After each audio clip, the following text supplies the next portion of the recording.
With trucker strikes and rising inflation, food shortages are becoming a big problem.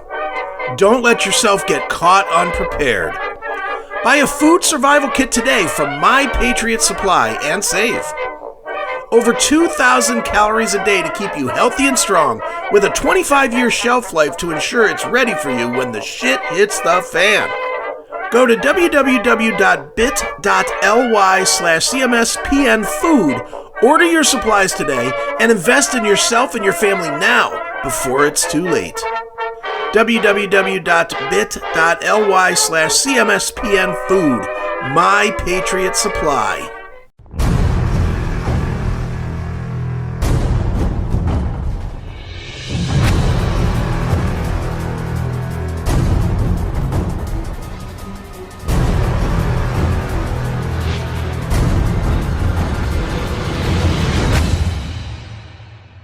Doing a fantastic Slayer impersonation. That is Austrian Death Machine.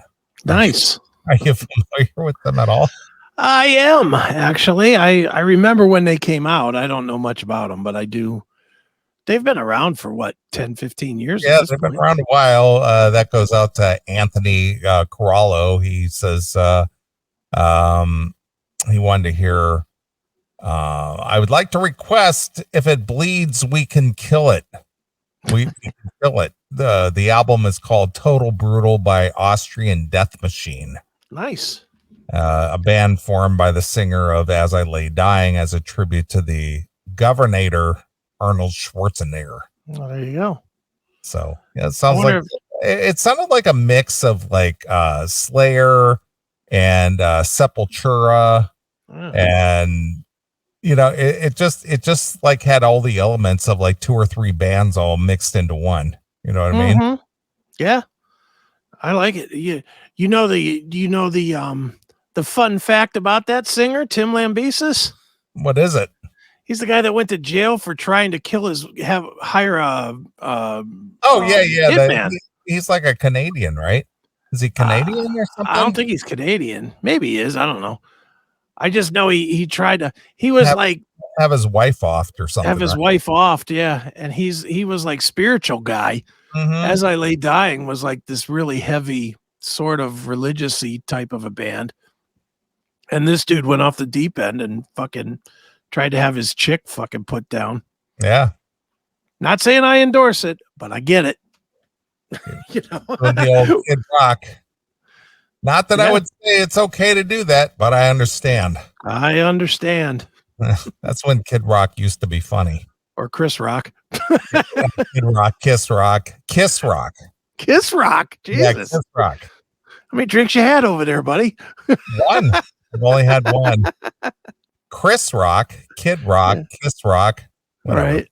But then we heard some LA Guns there. That goes out to fellow Dockanite Corey Davies, sending in his condolences and wanting to hear LA Guns Crystal Eyes. So we played that. Cool. And Phil Ooze checking in as well with some Public Image, because their guitarist also passed away this week. Jesus. Keith Levine. He died of liver failure at 65. Wow. So didn't somebody else die too this week? Something Gilbert. What was that guy's name? Some other old guy died too. I don't remember. Hawkwind, Nick Turner, Gilbert. I don't know why I came up with Gilbert, but yeah, that's a Lemmy's original band, Hawkwind. Yeah. Mm-hmm. Nick Turner dead at 82. Yeah. Wow, a lot of people dying. Yeah. Musicians.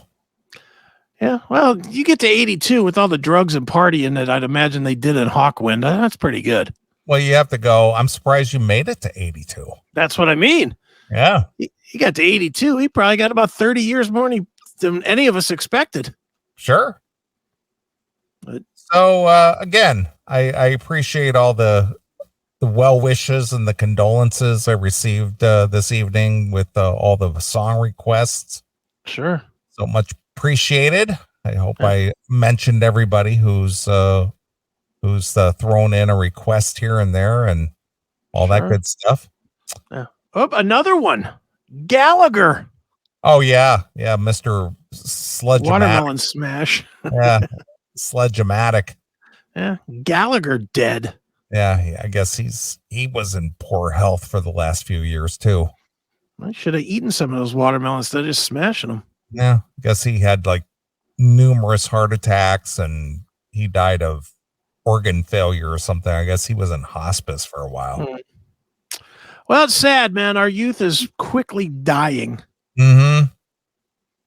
But the weird thing about that Gallagher is, remember his brother went out as Gallagher too?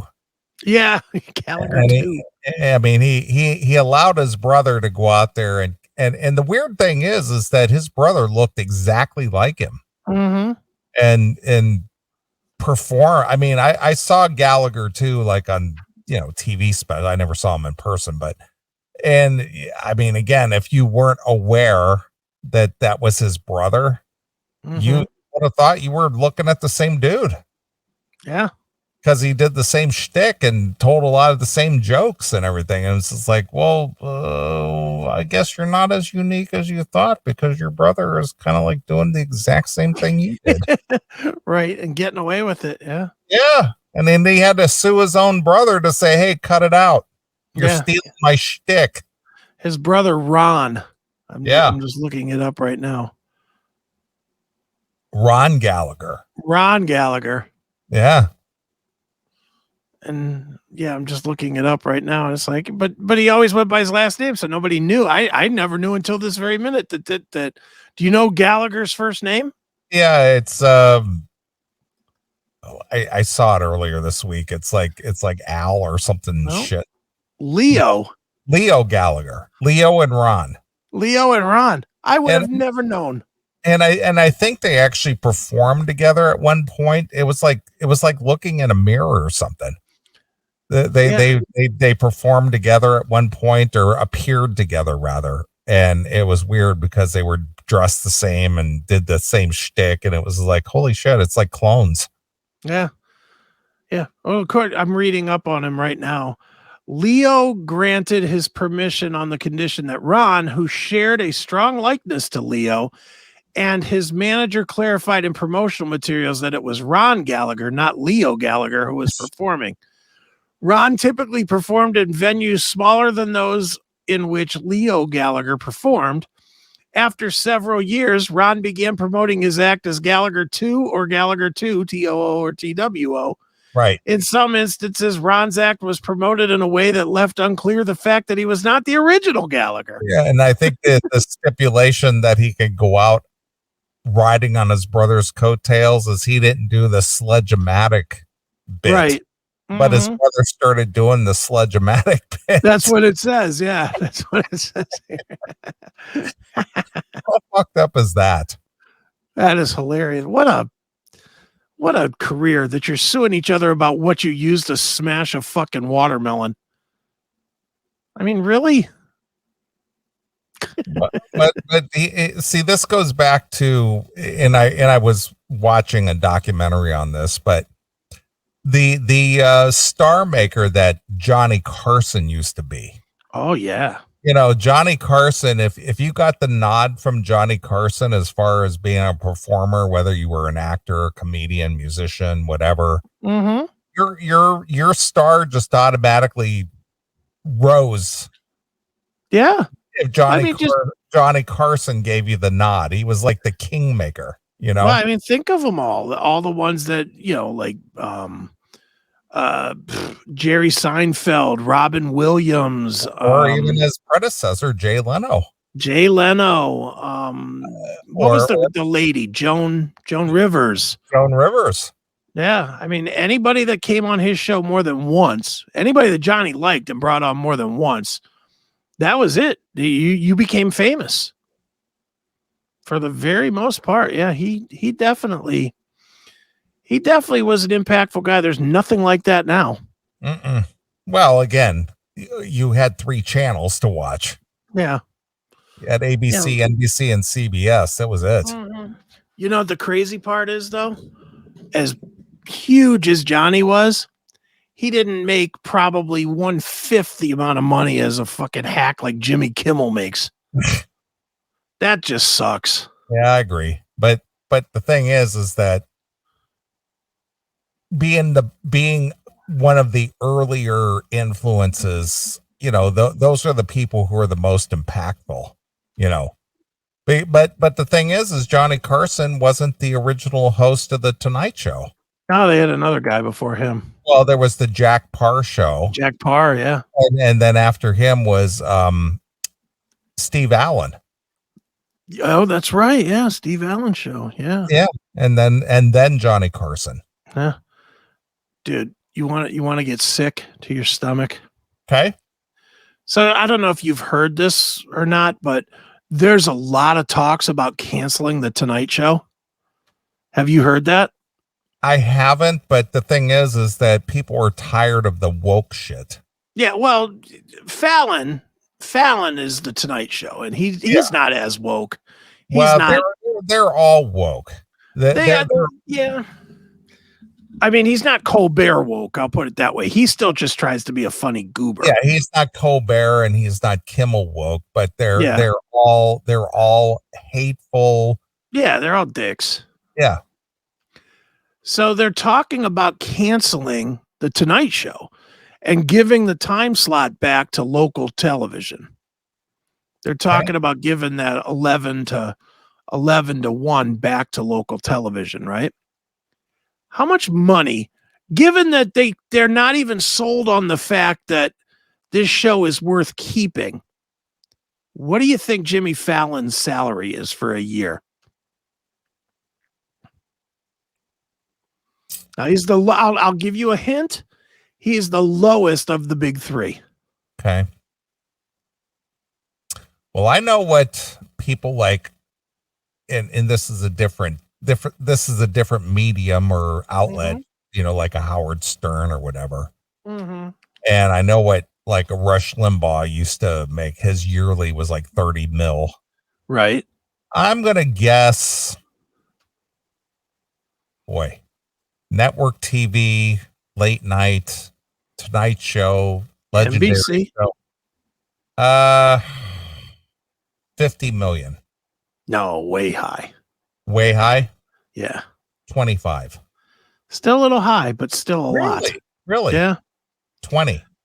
$16 million. Really? See, to me, that's surprisingly low. See, to me, that's not, because this guy hasn't broken anybody. Well, I understand that, but my point is that this is a network TV show, and we're in 2022, Mm-hmm. and radio personalities like Rush Limbaugh or Howard Stern were making 30, million a year, and I would think a TV guy like that would be at least there, but they paid that Katie Couric. Yeah. When she failed as the anchor for, what was it, NBC News? Mm-hmm. She was, I think her salary was like 20 million, something like that. No. Wow. Colbert makes less. That surprises me. Colbert makes 15 million. Yeah, I see that he's branching back out to, is it Comedy Central or something? He's Colbert?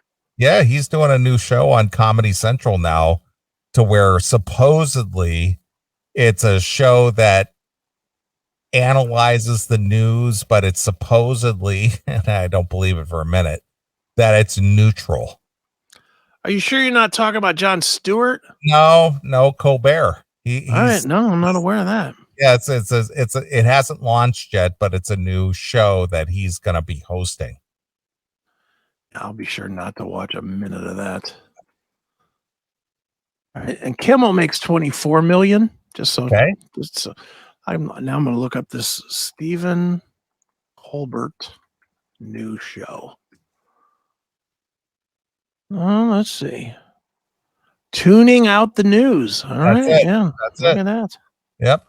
I was unaware, because why would I be aware? Must be like anything on this. So he's going from being a late night talk show host to going back to, is it Comedy Central? Yeah, it's Comedy Central. Yeah, that's what I thought. And he's doing an additional show, and I'm thinking, things not going that good over there, or what the fuck? Might see the writing on the wall at CBS. Mm-hmm. Well, correct me if I'm wrong on this. I just don't think there's any. I think TMZ and the 8 million YouTubers that do their best TMZ imitations, have replaced any need at all for late night TV. Yeah, for commercial television shit. Yeah, I mean, why do you need to wait till the middle of the fucking night to watch Jennifer Lawrence do 8 minutes talking about her new movie, when more than likely there's fucking 50 podcasters already talking to Jennifer Lawrence about her new movie? That's kind of the thing. Yeah. Independents like us have replaced the commercial outlets. Yeah. And people don't want the censored horse shit, laugh when you're told to bullshit anymore. Right. They just don't. And all of this stuff that they do is so old fashioned. Right. They're still doing the monologue that Johnny made famous. Right. And let's face it. It was great when Johnny did it. It was pretty goddamn good when Leno did it. Well, it's not good anymore. Well, Johnny was the only game in town. Yeah. Well, that's it, is it? But yeah, now it's like nobody wants to see that. Nobody wants to see a 3-minute monologue of you trying to find a way to tell a joke about Donald Trump or Kim Kardashian or whatever. No one gives a shit anymore. Nobody gives a shit about any of that stuff anymore. It's kind of over. Well, that's the reason why commercial radio has gone by the wayside, and that's why a very expensive entity such as satellite radio is garbage now, because the internet has allowed independent people to provide content that's better than the commercial content. I'll tell you what, though, my big fear, though, is the direction that podcasting is going. Because every fucking dickwad that's had any kind of fame now has a podcast. Yeah, of course. And it's like, man, it's such a collection of bad. But the problem is that the industry is putting money into the bad. Well, that's the whole thing. Everybody wants to make a dollar. And that's what always separated us from everybody else, because we didn't care if we made a dollar. That's the whole thing. It's just, we don't care, but people get into it, and I'll give Adam Carolla the credit that he did it early, and his statement resonates in my head to this day. It's just like, what makes a successful podcast? Well, you have to be famous. Yeah, you do. But you made your fame off the back of the commercial outlets first. And now that you're on your own, you've already made your name. Yeah. So now you can branch out and do your own thing and get some commercial interest or sponsorship or whatever the case may be, and maybe make, scratch out some kind of an existence with that. Right. Yeah. I never watched this guy. Did you ever watch this? Craig Ferguson? I haven't watched late night TV in decades. Yeah. I checked out on Saturday Night Live, 25, 30 years ago when I started doing this show, obviously. Yeah. And late night TV doesn't do shit for me. I could care less. They're not funny. They're not creative. What's weird to me anyway? To me, it's weird. Maybe it's not weird, but to me, it's very weird. There are still people I know that are very much into Saturday Night Live. Really? I can't figure it out. It's like, Josh Toomey, who I do the Talk To Me with, he religiously watches it. Okay. And I know quite a few of my friends that always, I'll be talking to my friends and they'll be like, "Oh, did you see that skit on Saturday Night Live?" No. No, I haven't watched that. I haven't watched Saturday Night Live since Eddie Murphy was on it. Well, again, that's late 80s, early 90s. Yeah. Well, there you go. Before wokeism, Arsenio tried to come back in 2013. Yeah. I'm surprised that failed. You should try it again. I bet you'd do well now. Well, even with the original run of Arsenio, I couldn't take the guy. I loved it. I couldn't stand him. That was the only time I was ever into late night, and I watched Arsenio. I was definitely into Arsenio. I hated the woo woo woo woo woo. Woo. I hated that. I liked it because he was edgy. It was you could watch on any of the other channels some douchebag in a suit, telling fucking soft jokes about politics, or you could watch Arsenio and have like NWA or Paula Abdul or somebody show up, somebody that was like relevant. I was way more into Arsenio for that reason, because he had relevant guests. Mm-hmm. Versus I was never into Leno. He was okay, but I don't understand the appeal of David Letterman. I never understood how that was considered the young guy's hip guy. He always seemed like an old douchebag with weird teeth to me. When I was into Letterman prior to his late night thing, mm-hmm. he used to do a daytime thing. Okay. And I think he was located in Indianapolis. Okay. And his show was kind of like quirky and goofy, and I remember watching it because it was like a late morning thing that he used to do. Okay.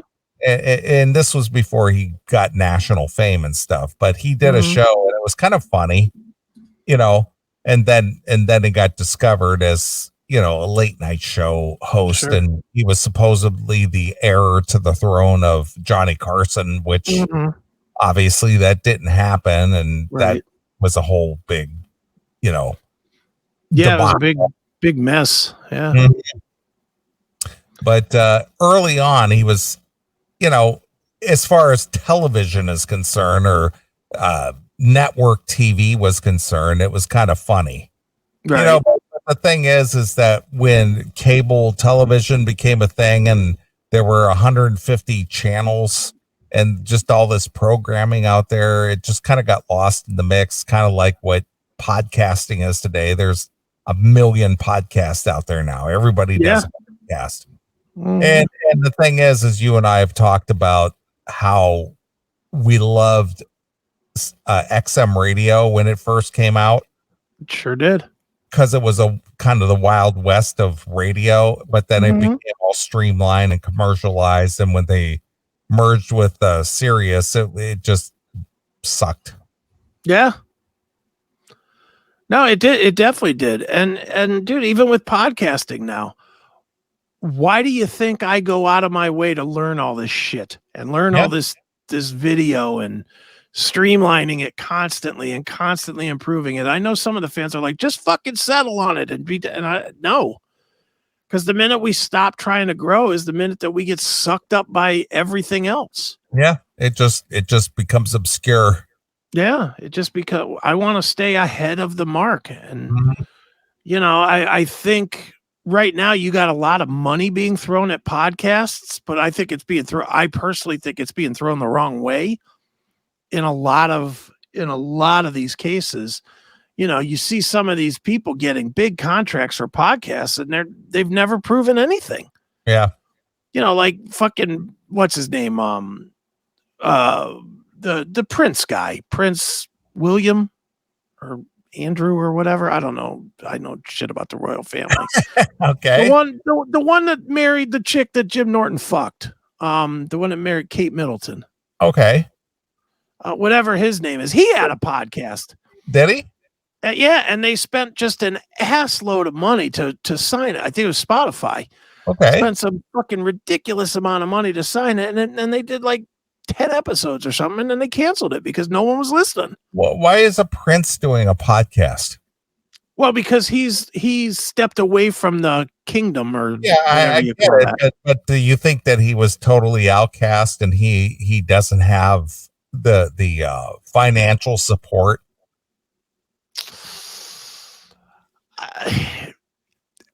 It probably takes more to define that. Prince Harry? Prince Harry, yeah. Yeah. I mean, if they, let's just say, and I am so talking out my ass, because this is one thing. I wish all of those fucking people would just go away. The fucking princes and King Charles and all that other shit. I am not part of the royal family fan club at all. Why would you be? It's stupid. I just remember wishing that Princess Diana would step on a landmine so we could stop hearing about her, because I fucking couldn't stand her either. But my thing is what defines wealth? If they gave him, okay, you're out of the family, but here's $25 million. Yeah. What does $25 million mean to somebody that has lived with unlimited wealth for his entire life? Again, that probably seems like being a pauper. I guess. And maybe that's why, or again, these fucking douchers are so goddamn arrogant most of the time that he probably had this podcast because he had some overwhelming knowledge that he could share with the peasants of the world. Sure. I mean, there's all those kinds of reasons.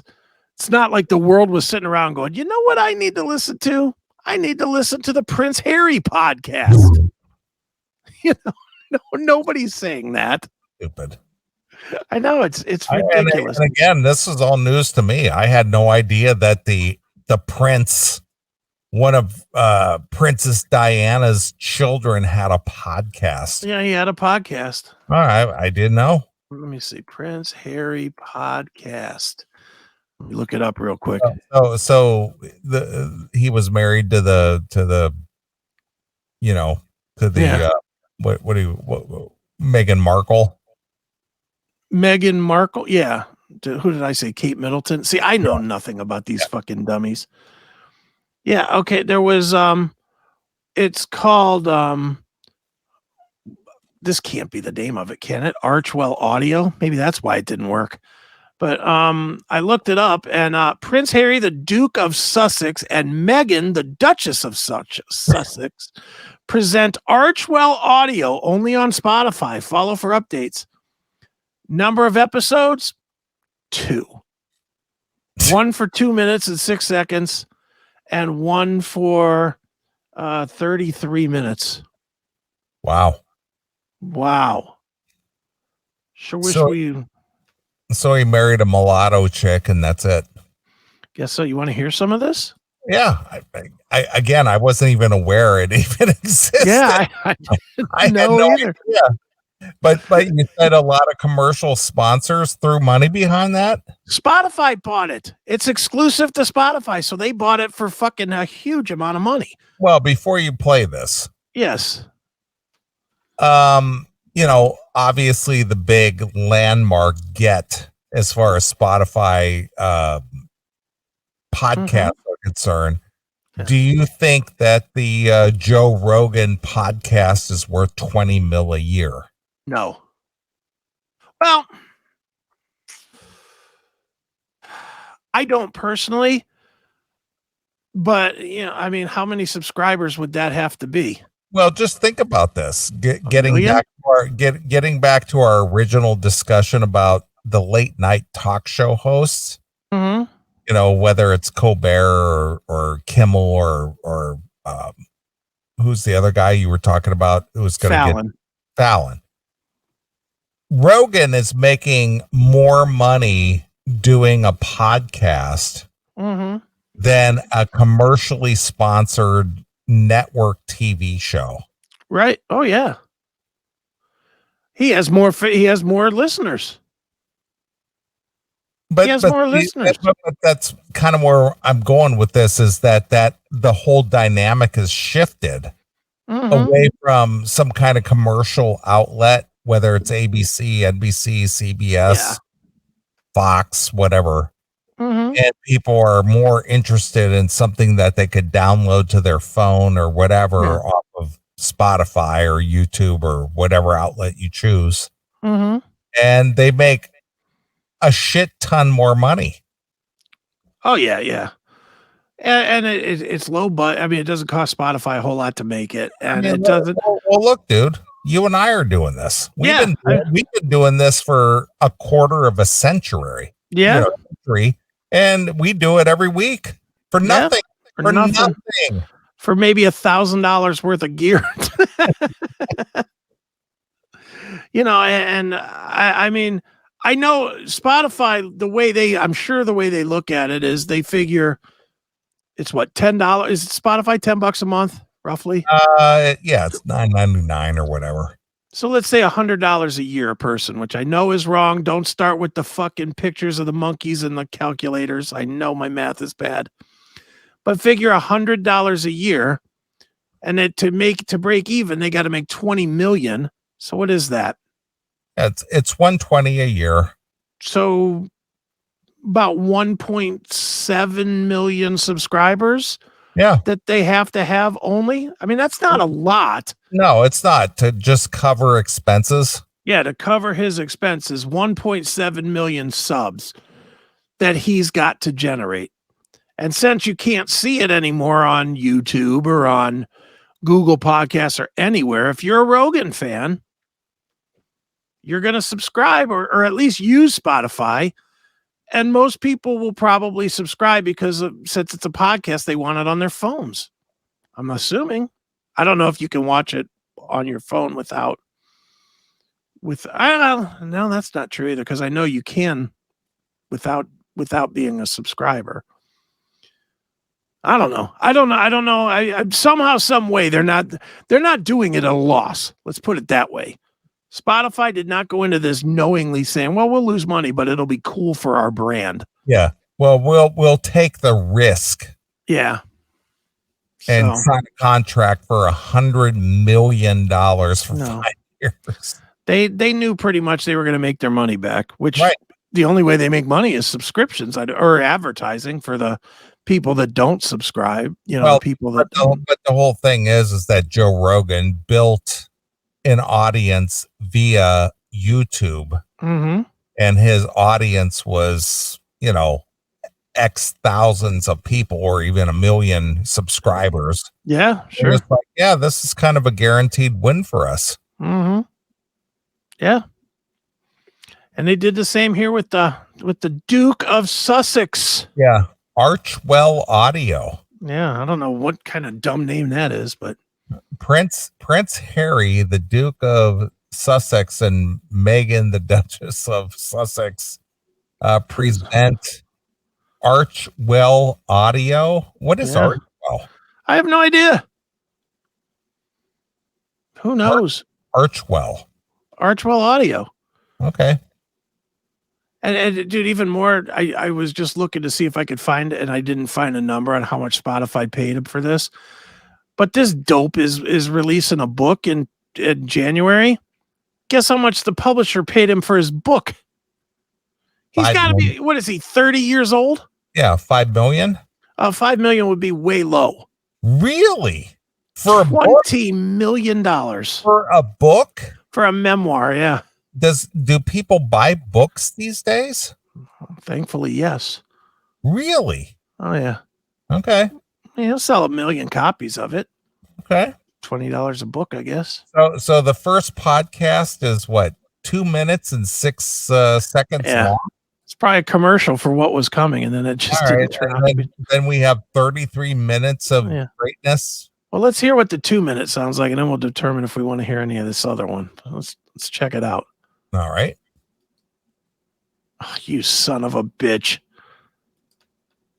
Come on, you fuckwad. Should we start? No? Ladies first? No, say it, because I think it sounds really nice with your accent. What, Archwell Audio?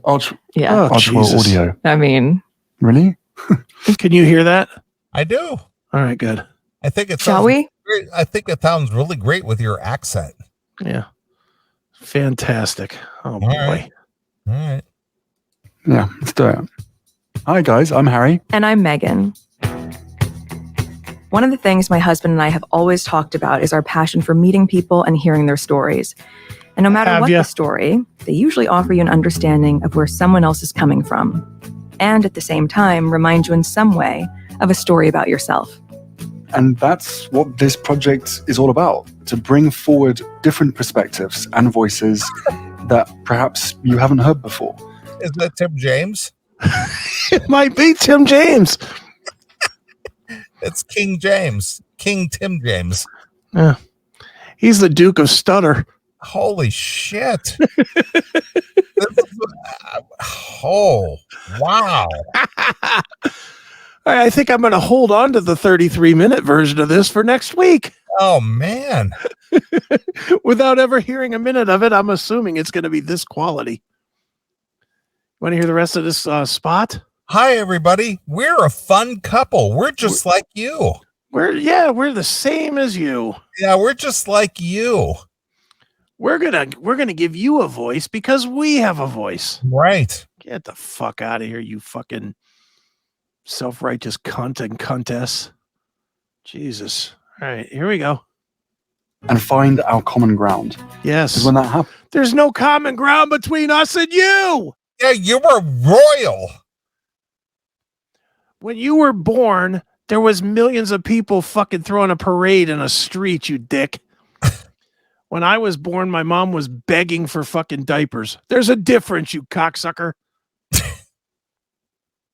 All right, here we go. Change really is possible. And this is also a moment to celebrate kindness and compassion. Oh, yes. Something we saw in so many places this year. As we traveled the world on someone else's dime. We traveled the world without paying for any of it. Everyone was so kind to us. Yeah, because you're fucking a royal. Yeah. They weren't kind to you. Why don't you walk off on your by yourself and see how kind they are to you. See if you don't get fucking raped, shot, and murdered. Why don't you try that, you fucking dicks? Holy shit. And no, Wizard of Ooze, I'm not going to go easy on this guy because his mother's dead. Fuck him. Yeah. All right, here we go. And which will underlie everything you hear from Archwell Audio. So that's what we're up to. And first up is a holiday special. Oh, great. Dun, dun, dun, dun, dun, dun, ding, ding, ding, ding, ding, ding, ding. Ugh. We can't wait to share it with you. It'll be out later this month. We're talking to some amazing people. They're going to share their memories that have really helped shape this past year, which has been, as we know, a difficult one for everyone. So many people have been through so much pain this year, experiencing loss, a huge amount of uncertainty. But it feels worth acknowledging that 2020 has connected us in ways we could have never imagined through endless acts of compassion and kindness. Yes, while it connected me with $22 million of Spotify's money. Ugh, what a dick. Oh. This is horrible. What is with all this kindness and compassion? Shut up. Wow. All right, 44 more seconds of this fucking drivel. Wow, we're not done with this already? Oh, we got 44 more. Dude, this next week, we're bringing this one back. Oh, man. Holy fuck. All right, here we go. And the thing is this is old. This is 2 years old already. Yeah, and they didn't do any more. They did one episode, and we're like, yep, that's it. Okay. I think Spotify realized they bought a real dud on this one. Jesus. Well, they had to make up their money on Joe Rogan. Yeah. All right, here we go. And what really matters is clearer now more than ever. Oh, yes. So here's what you need to do. Okay. Tap follow right now. Go ahead. Go on. Tap follow. And that way you won't miss out. You'll be able to hear new shows from Archwell Audio as soon as they drop. We're so excited. So follow and listen for free only on Spotify. We'll meet you back here soon. Happy holidays. Cheers. Well, it's been 2 years since you met us back here. Where the fuck are you? You did one freaking podcast for 32 minutes. You did one. That's it. There's only one episode. Archwell.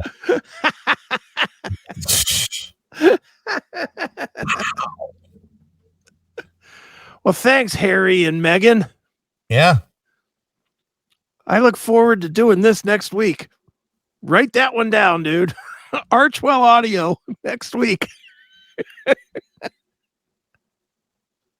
I know this is going to be a train wreck. I'm not even going to listen to it. I'm not going to preview it. Nothing.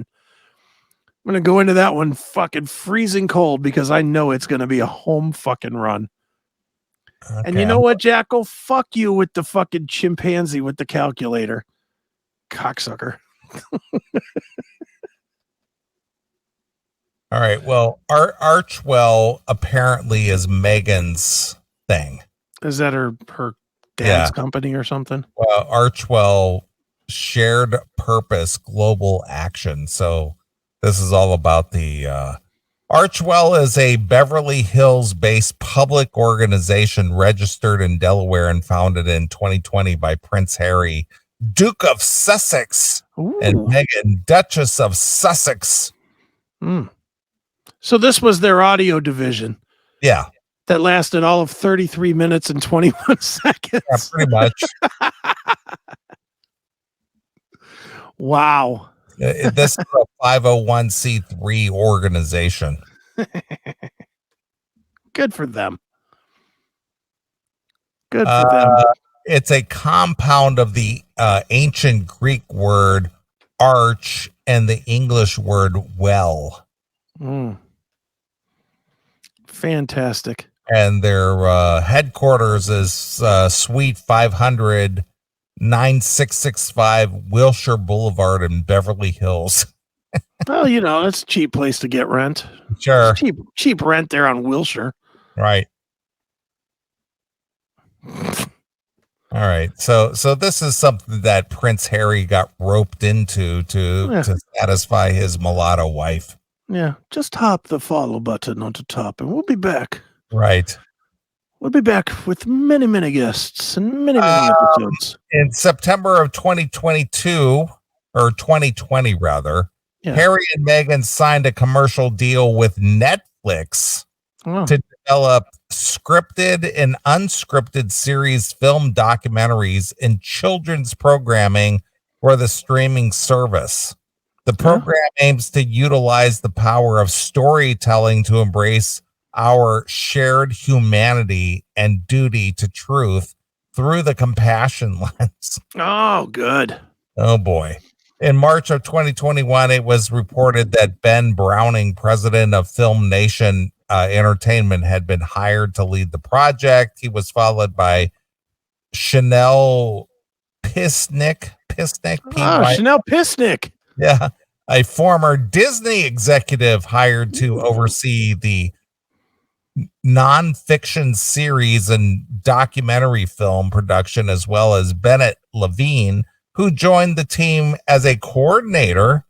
Nishka Kumble, a former developer of Latrain Productions and 26E Productions, was hired in August of 2021 as a senior vice president, scripted TV. So from what I'm reading here, none of this ever went anywhere. Yeah, I don't know. In an interview published in October of 2022, a little over a month ago, Meghan announced that she and Harry were working on a docuseries focused on their life, which is directed by blah, blah, blah. As October 2022, Netflix has not confirmed the release of any documentaries by Harry and Meghan, and the release date of the docuseries was reportedly moved from December of 2022 to 2023, following the negative reaction to the series 5 of the Netflix The Crown, and has been partially filmed at the couple's Monticello home. Meghan said of the documentary series that it was nice to be able to trust someone with our story, and described Garbus as a seasoned director who has worked long and has been admired. Lovely. You ready to get sick? You ready for me to make you sick to your stomach? I'll finish this sentence real quick. Go ahead. Meghan conceded that allowing Garbus to direct meant that the series may not be the way we would have told it, but that's not why we're telling it. We're trusting our story to someone else, and that means it will go through the lens. In other words, sure. So we're just going to re-script this. It's not necessarily the truth, but we're going to try to make this interesting enough for people to watch it. Yeah. Now let me tell you why that's all a bunch of shit. Okay. Would you like to guess how much Netflix offered them for this? Wow. All right. Netflix, I'm not sure where they stand in the financial world because they've had some issues. Boy, I'm gonna think. So this is a docu-series that they offered them? This is the deal with Netflix, yeah. All right. Boy, I can't even begin to Matt, 40 million. Way low.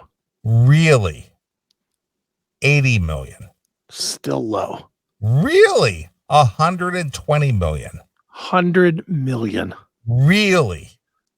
Following their announcement, an insider close to the couple told Us Weekly or whatever that is, told Us Weekly exclusively that the couple were offered nearly 100 million for the deal.